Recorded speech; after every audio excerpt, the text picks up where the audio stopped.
Hi guys, I'm TJ. Welcome back to New Zealand Mysteries. I'm glad that you're here. We are a community at New Zealand Mysteries just wanting to bring awareness to missing persons and unsolved murders, mainly from New Zealand but around the world.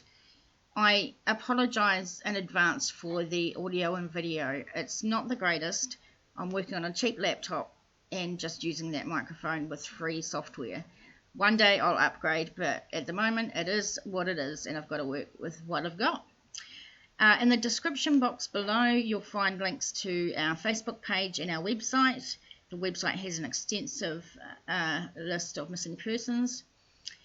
If you'd like to support the channel, it's greatly appreciated. I'm just a one-person woman band here, and any support would help, so links for that are below as well.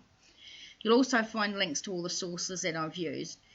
Remember to hit the like button or dislike button if you prefer. If you enjoy the content, please subscribe and please share these stories. Whether it's sharing this episode or sharing the Facebook page, I believe that a lot of the cases I feature are able to be solved. They just need to be seen or heard by the right person or the right people with the information needed. Now, after all that blah blah stuff, let's get into it. Today's episode we are talking about the disappearance and of homicide, the thinking of Jessica Boyce. So we're going to go to reporter.nz, but it says the sources from stuff.co.nz. The family of missing Marlborough woman Jessica Boyce are worried she may have been taken. Boyce's mother, Kay Johnston, said family and friends began to suspect within days of her disappearance that Boyce, 27, might have been kidnapped from a forest park. Boyce was last seen on March 19, 2019, driving her mother's red Holden ute. Two hikers found the vehicle abandoned near Lake Challis in Mount Richmond Forest Park, 90 minutes west of Blenheim on March 22, and called the police. Now I'll quickly show you a bit of a map so you know what we're talking about. So if you look to the right over here, this is Blenheim itself, and it is at the top of the South Island of New Zealand. So down here, Renwick is where Jess was from and went missing from. And down here, this huge thing is the Richmond Hill Forest Park. And in here is the Lake Challis car park. And that is where the ute was found. Inside the ute were Boyce's wallet, spiritual crystals and phone with no SIM card. The car was unlocked and both the front windows were down. Her family found it odd that Boyce's vehicle was parked on the mountain track and her stuff was in the car. Her mum said it was the way they found the ute. The whole thing just looked like she'd been taken. She might have been up there at Lake Challis, but she never made it out of there by herself. We think she's been taken, and we've told the police that. Jess could have been picked up and held somewhere, but without the right material that they need, police can't do much. A police spokeswoman said on Thursday that police were continuing to carry out searches of the area and information continued to be received and investigated. She did not confirm whether police had ruled out kidnapping. Police and Landsar searched the forest park and its huts when the red Holden ute was found, but suspended their efforts on March the 26th until more information came forward. Johnston, her mum, said she was concerned for her daughter's safety, as her mind was like a 6-year-old's when she went missing. Boyce suffered from depression, anxiety, memory problems due to a car accident 2 years earlier, and was self-medicating, she said. Boyce was referred to the Marlborough Mental Health Service in Blenheim by her doctor on February 12th and 21st, weeks before her disappearance, but was turned away both times. A couple of side notes. First one, why do reporters use the surname of the victim all the time? I think that it's better to personalise and Jessica was a real person. The victims are real people. They're not generally called their surname in real life, so why are they, like that way in articles? If you know the answer, comment below. And I hate hearing that people who need help and are asking for help get turned away from mental health services. It's absolutely disgusting. I hear it all the time in this country, and it's just not good enough.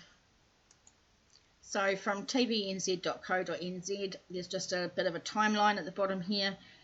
Jessica Boyce, 27, was last seen on March the 19th, 2019. Her family reported her missing and said they were concerned for her welfare. When her car was found at Lake Chalice on March the 22nd, a search and rescue team joined the search. Police issued a statement on the case on March the 26th. 8 days after Miss Boyce went missing, search efforts were suspended. In October 2019, police announced they were treating her disappearance as a homicide. From stuff.co.nz, this is October 2019, police search undirect vehicles and search for Jessica Boyce's body. Canvastown residents are shocked their small settlement is at the centre of a homicide investigation as police search a property for the body of missing Marlborough woman Jessica Boyce. The property in rural Marlborough is littered with close to 100 wrecks of old cars, utes, vans and buses. So quickly going back to that map, this was down here where Blenheim and Renwick were. This is the Richmond Hill Forest Park, and up here is Canvastown. And for those viewers who are not from New Zealand, this is the top of the South Island of New Zealand. A tractor driven by a police officer could be seen lifting and pulling the vehicles away on Thursday, with officers checking the ground underneath. Gosh, what a job for them. Police confirmed that officers were looking for a body at the property. The Canvastown search was expected to finish on Thursday night, and no arrests had been made, a police spokeswoman said. Look at all those cars. Gosh, if they went through all those, what a job. It's crazy. That's a nice photo of Jess. Police had also searched a property in the coastal township Wharanui, 60 kilometres south of Blenheim. That search had finished and some items of interest had been taken away for further forensic examination. One person was at the Wharanui property when police arrived and was spoken to, but nobody was arrested. Detective Senior Sergeant Sloan had a message on Wednesday for, quote, those struggling with what they know about Jessica's disappearance, unquote. Come forward to ease that struggle, Sloan said. Sloan said those responsible were likely acquaintances of Boyce. Boyce's mother, Kay, said in April her daughter had been suffering with depression, anxiety and memory problems due to a car accident 2 years earlier and was self-medicating with drugs. A team of 6 Blenheim detectives and 1 detective sergeant had spent the last 7 months sifting through more than 120 tip-offs to eliminate false leads before the case became a homicide investigation this week. More than 40 investigators, dog handlers, scene of crime officers and specialist search crew were taking part in the searches, with police from the top of the South and Canterbury involved.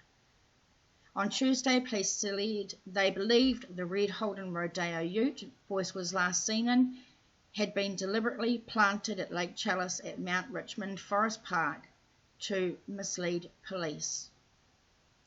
Sloan said investigations of this nature do take time and we're all well aware of the public's expectations, but it's not a TV show and the reality is it does take time. That's a lovely photo. Just before we go on, I don't believe in victim shaming or victim blaming at any stage. No way. I think that it doesn't matter whether people suffer from addictions, mental health issues, about their past. Every victim deserves to be heard, and I don't want to see any victim blaming in the comments below. Anything like that will be quickly moved off, I can tell you now. I believe that most of you are in the same thinking as I am, so I trust in that. Now, moving on to the Otago Daily Times. Just a quick note, if someone can help me, there's 2 dates here. Up here we've got Thursday, 14th of May 2020. Down here we've got 7th of November 2019. Now, when you're trying to put together a cohesive story for people in chronological order so that it makes sense, it's hard to do that when there's 2 dates. So if anybody knows why that is, or which one's the right one, if they could comment below and let me know, that would be awesome. So Marlborough Police have searched 2 more Blenheim homes and seized several items of interest in the Jessica Boyce homicide investigation. A Warwick Street property in Mayfield was searched yesterday with several items of interest seized by police, Senior Sergeant Sloan said. This morning, another property was searched in Henderson Street, Riversdale, where samples of forensic value were seized. Forensic scientists helped police at both addresses. Occupants of both properties have been spoken to by police, but no arrests were made, Sloan said. The investigation continues to receive information from the public, and investigators are steadily working through inquiries that have been generated from the information, he said. And down below is contact information if you have anything to submit. And I'm going to have all that information in the description box below and at the end of the episode. Now moving to marlboroughweekly.co.nz. Families share victim's photo to shame killer. Good on them. And it's an awesome photo of her as well. The family of missing woman Jessica Boyce want people to share her photo on social media to help shame her killer into coming forward. And that's exactly what we're going to do. Jessica's cousin Aaron has posted a new profile pic of the smiling Renwick woman who disappeared on March 19. He urged people to share the photo in the hope it would prick someone's conscience. In the post, he says how he hopes the post would propel people to come forward. And I reckon if we give it a shot too and share it as much as we can and share her image as much as we can, just never know, because it just seems so close to being solved. Beautiful Jess, keeping her as my profile photo in solidarity with investigators and everyone else trying to get justice for Jess. Hopefully seeing Jess everywhere might break the conscience of whoever is involved and propel them to come forward. And this line simply states why I do this work. Anything's worth a shot, eh? If anyone else wants to do this, even just for 48 hours, it would be really cool to see her smiling everywhere, he wrote. Possible forensic evidence relating to the homicide investigation has been seized by police from a Blenheim home. Police working on the disappearance of Renwick woman Jessica Boyce, 27, searched a house on Warwick Street and another on Henderson Street last week. Detective Senior Sergeant Sloan says the occupant of the Warwick Street address was spoken to by police on Thursday, but no arrests have been made. He goes on, a second warrant was executed at a Henderson Street address and samples of potential forensic value were seized. The investigation continues to receive information from the public, and investigators are steadily working through inquiries that have been generated from that information, he says. Forensic scientists from crime scene specialist firm ESR assisted police at both addresses. Jessica was last seen in a red Holden Rodeo ute in Renwick. The ute was found 3 days later at the Lake Challis car park in the Mount Richmond Forest Park, but police bosses think it was left there deliberately to hinder the investigation.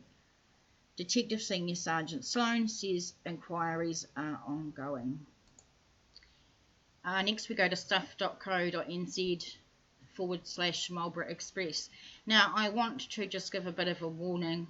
This article focuses on drug use and mental health issues, also issues about a car accident. So if any children are watching or this might trigger you in any way, please fast forward a bit and miss this bit. However, there will be information about how you can seek help if you need to at the end of the show and also in the description box below. For Jessica Boyce's friends, reminders of the girl they lost linger in the patchwork alterations she made to their clothes, the stray cat that still visits for biscuits, the feathers and dream catchers hanging in her bedroom. But the woman they knew was lost long before she became a missing person, believed to have been killed in March. Friends and family trawled forests, circulated missing posters and launched a website, but Boyce has never turned up, and police launched a homicide investigation in October. In the 2 years before she disappeared, Boyce had stopped seeing her friends, started smoking methamphetamine, and her happy, bubbly nature had been replaced with the effects of severe mental health issues. Not a good combination, mental health issues and then adding that horrible shit mess on top of it. She was never the same after a crash in March 2017, which left her with a head injury, broken ribs, a fractured shoulder and a broken neck. Dylan Sutton, 24, died in that crash. The driver was Jessica's ex-boyfriend, Stuart Holdham. He was found guilty of manslaughter at the High Court in Blenheim in May last year and was sentenced to 5 years and 6 months imprisonment. My opinion, just my opinion, I don't think that was long enough. Jessica gave evidence in the jury trial, breaking down as she described Holdham's scary driving. And this is a picture of Dylan Sutton, the young 24-year-old killed in the crash in 2017. A life lost. The methamphetamine came from Stuart. We had 2 or 3 goes on the pipe each, Jessica said. I think he was getting a bit paranoid because we were talking amongst ourselves. The 2 women in the back seat were whispering about Holdham's driving and holding hands out of fear. As the 4-wheel drive approached a bend north of the Waiau River Bridge on State Highway 6, it rolled down a bank into a vineyard, landing upside down. Boyce had leaned over her friend in the back seat to brace for impact, she told the court. And this is Steph Stratton, and her brother was one killed, and she's a friend of Jessica's. Ambulance staff described the crash site smelling like cannabis. Debris was strewn across the vineyard, a trail of car parts, clothing and fishing gear. Sutton's girlfriend called emergency services on her cell phone shortly before 11 p.m. The helicopter couldn't get to us because it was raining and it was too windy. The police and ambulance came. It was raining quite heavily by that stage, Boyce said. The ambulance and police took us to Waiau Hospital. I was there maybe like 2 weeks. I broke the top of my neck. They call it the hangman's break. Nina Hagen, a friend, said the creative, caring, bright spark she went to school with was different after that. Hagen said Jess blamed herself, and I think that made it even worse. If it was just the crash, that wouldn't have been that bad, but she blamed herself for the guy dying. She had that survivor's guilt. She goes on, usually she's the one texting everyone to say, come around and have some drinks, and then all of a sudden, nothing. I'd text her after the crash to see how she was doing, but she didn't want anyone to come to the trial or talk about it. She didn't want to burden anyone with it. I've had personal experience with head injuries, and I know they can change a person's personality absolutely completely to a person that you don't know. It can also make them very naive and trusting, a bit immature in a way, and they've got to learn a whole lot of things again. These head injuries can be quite devastating. The original Boyce was a bit of a teenage rebel who was capable of getting good grades in school but did not turn up much. She would jump in the sea in the middle of winter and wander where no one else wandered. She fancied herself a matchmaker, always trying to set up single friends and always ensuring that everyone felt included in a group. Boyce wanted to be a counsellor for a while. She put everybody first. Steph Stratton said Jessica liked Harry Potter and Disney movies and named her dog Alice after Alice in Wonderland, and I'm guessing that this is a photo of Jess and Alice. Boyce dismissed mainstream fashion and came up with her own style. She didn't care what others thought. That was her inner child. She was just a free spirit, Stratton said. There were spontaneous camping trips. There was a river she thought was her secret river. She would find a little off-road path and then it would be her track. She found some amazing places. We did a lot of unprepared camping, but as long as you have music, that's the main thing. Jess would say, I don't care what you listen to, but I'll hold the auxiliary cord. When Holden came on the scene, the ex-boyfriend and the driver of the car, Boyce became distant and started smoking methamphetamine. I know for a fact she was ashamed of her drug use, Stratton said. If it was any of us going down the path that Jess was going down, she would have lost the plot at us and asked why we were destroying our lives. The trauma of the crash, followed by her recovery in hospital and then the court process, only increased Boyce's drug use, her friends said. And this is the guy that was driving, sentenced to 5 years and 6 months for that young man's death. Stratton said there was a bit of a blame game after the crash and Jessica copped it. People said things to her, but what they got from Jess was utter remorse. They needed someone to scream at and Jess was there. So it sounds like she had a lot going on. He was never sorry, so Jess had to be. Someone had to be sorry, and that's just who she was. In the months before Boyce's disappeared, she twice visited the mental health service at Wairau Hospital in Blenheim. But she was not considered high risk, despite having symptoms of depression, anxiety, and memory problems, as she was not actively trying to hurt herself. I think that's absolutely terrible. Absolutely terrible. So if the only time they're saying you get help is if you hurt yourself and then you get help, that's absolutely tragic. When someone is actively trying to help themselves and they want help and then they get turned away, I just don't understand. Her mother, Kay Johnston, previously said that Jessica was in a bad mental state. Their doctor arranged an urgent meeting with specialist mental health services, but at the end of the day they gave her a couple of tablets and sent her home, her mum said. Jessica moved back in with her mum but often disappeared from the house. She had a second mental health assessment on February 21. She was referred on to drug and alcohol treatment but missed her follow-up appointment on March 6.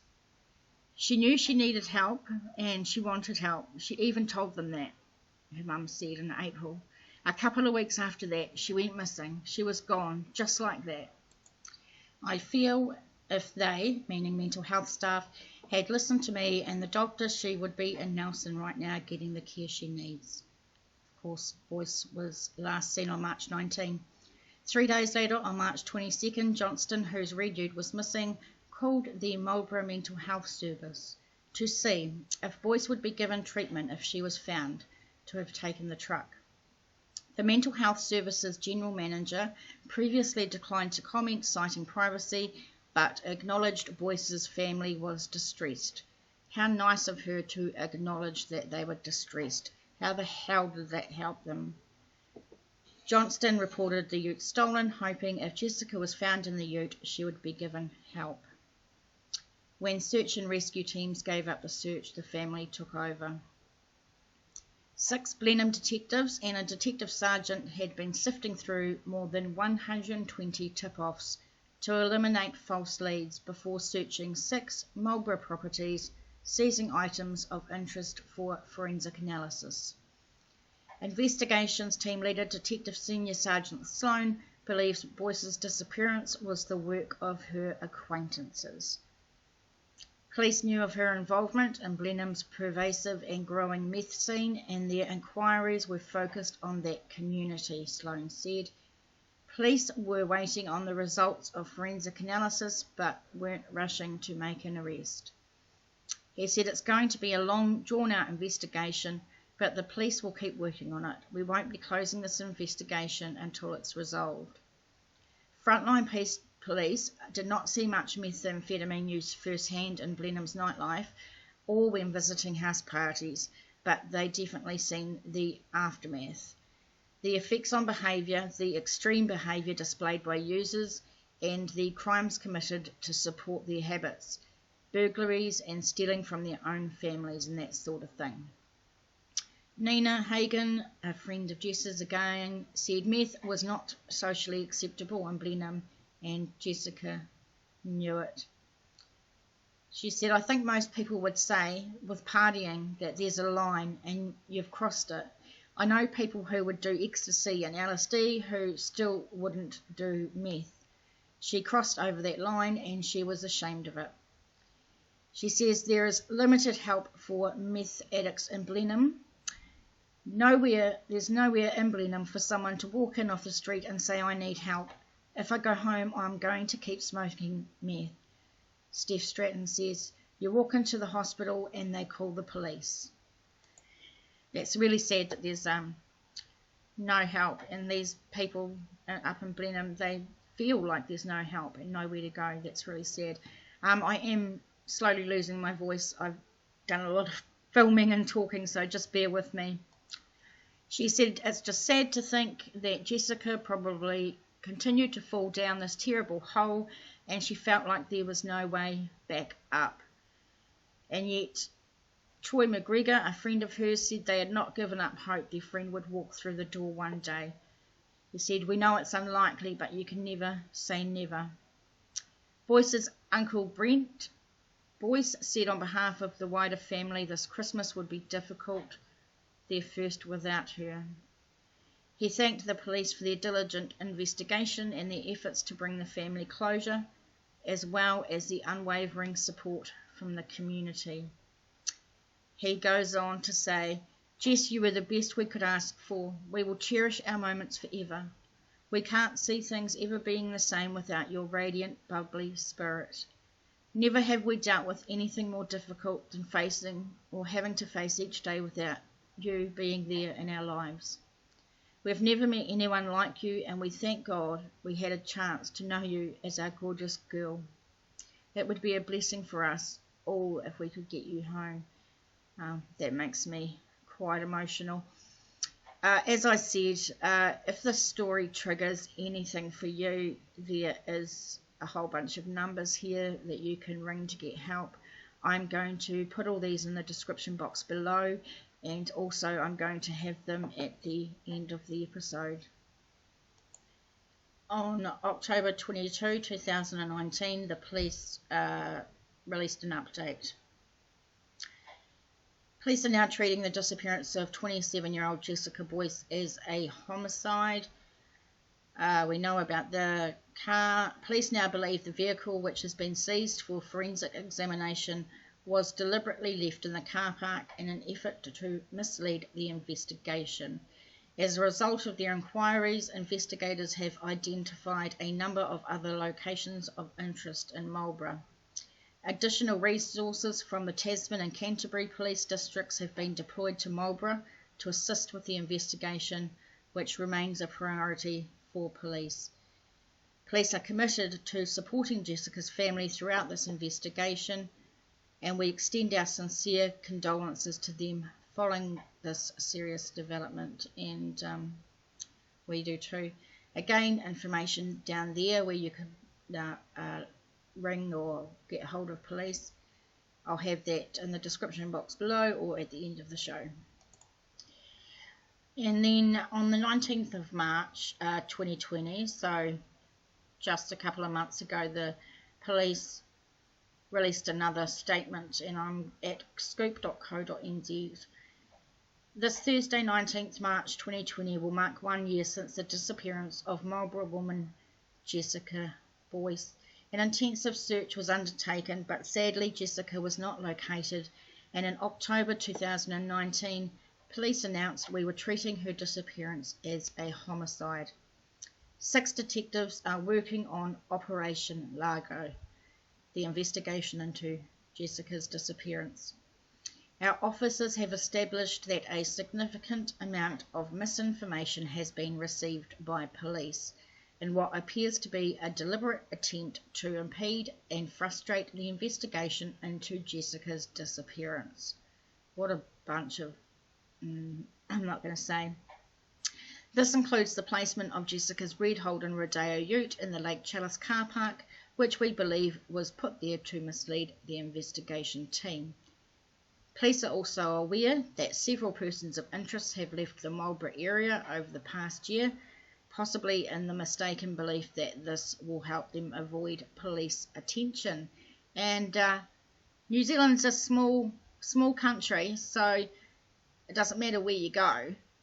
And with the power of social media and Kiwis, I know Kiwis want things to be found out, and they want to share things, and they want to help victims and help victims' family. So move away.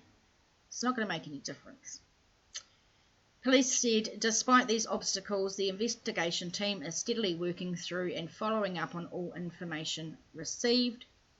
We remain absolutely focused on resolving this case and providing answers for Jessica's family and loved ones. We are continuing to make progress, and on the 9th of March 2020, Marlborough Police seized a black Mazda utility vehicle, which we believe is connected to Jessica's disappearance. The vehicle is currently undergoing a forensic examination. Now, with the COVID-19 lockdown that we've been going through, I don't know whether the ESR scientists and forensic examiners were considered an essential service. So I don't know whether they continued to do their work through the lockdown or whether they had to stop. I know that forensics can take quite a while to come back, and if they shut down over the lockdown, then obviously they've lost all that time to work on it. But here's hoping, as I'm filming this on the 15th of May, that now we're in level 2, they've all gone back to work and we'll work on all this forensic stuff and find out some information. Obviously, information about where you can submit, I will have that down below and at the end of the show. From the nzherald.co.nz, on the 17th of March 2020, Jessica Boyce's family make heartfelt plea to her killer.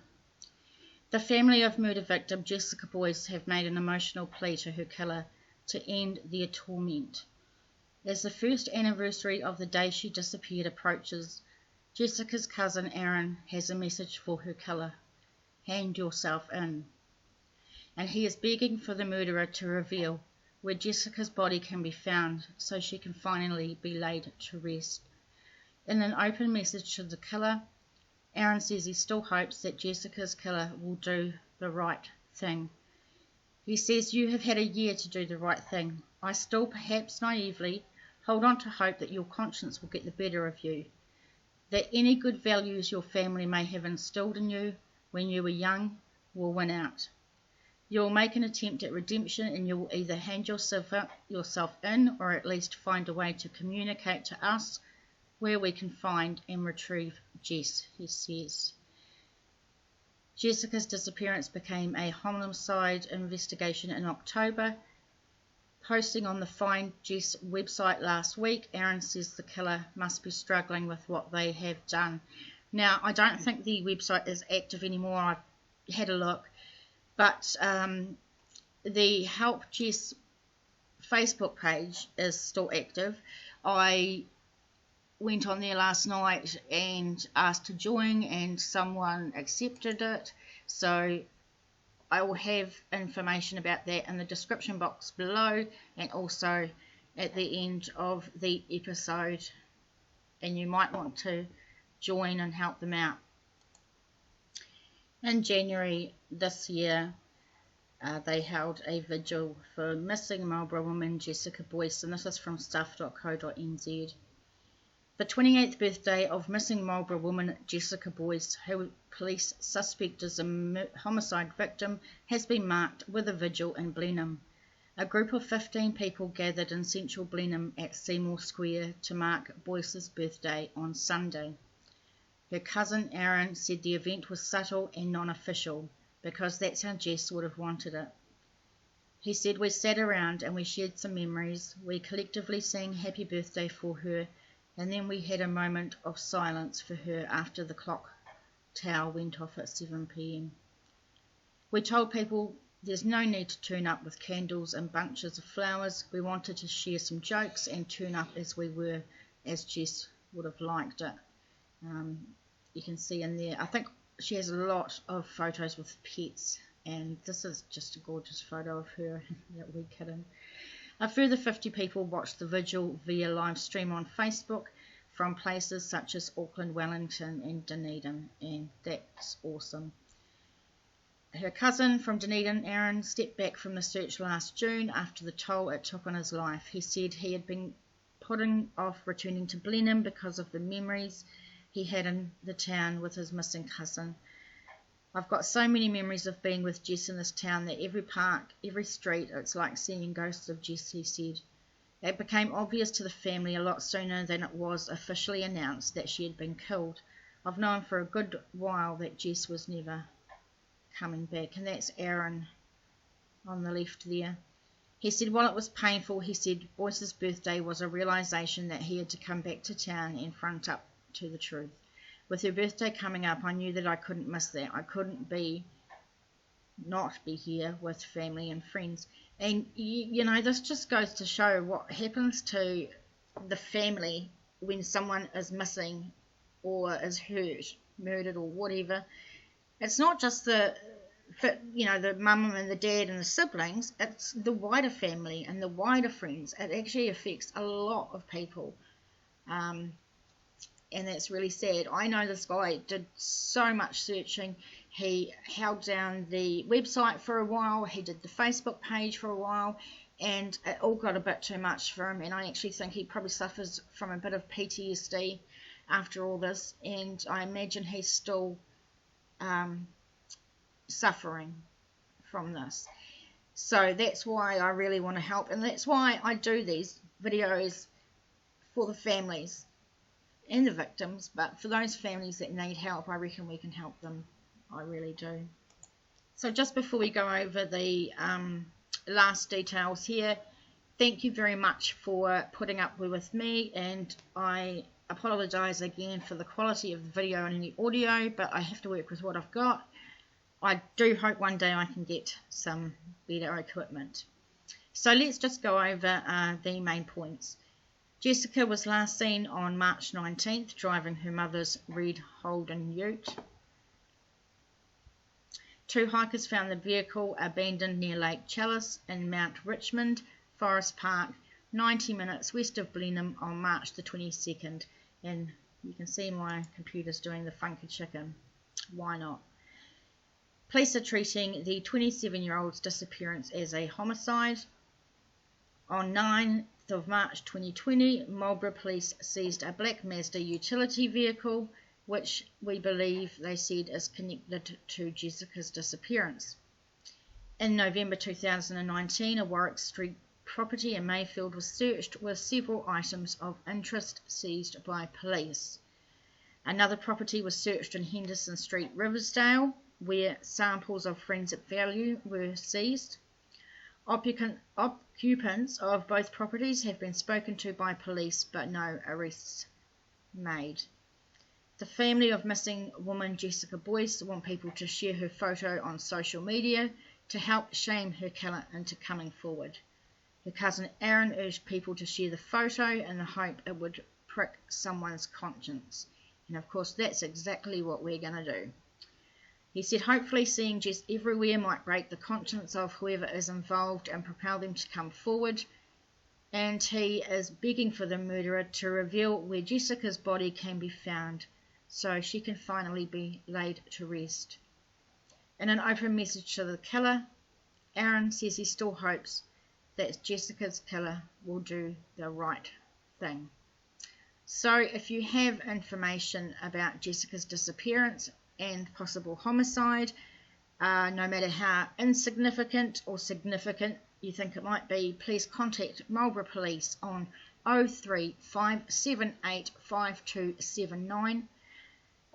Information can also be provided anonymously via Crimestoppers on 0800 555 111, or you can go online to crimestoppers-nz.org, and that can be anonymously as well, and you can just open your Google and type in Crimestoppers and it will come up.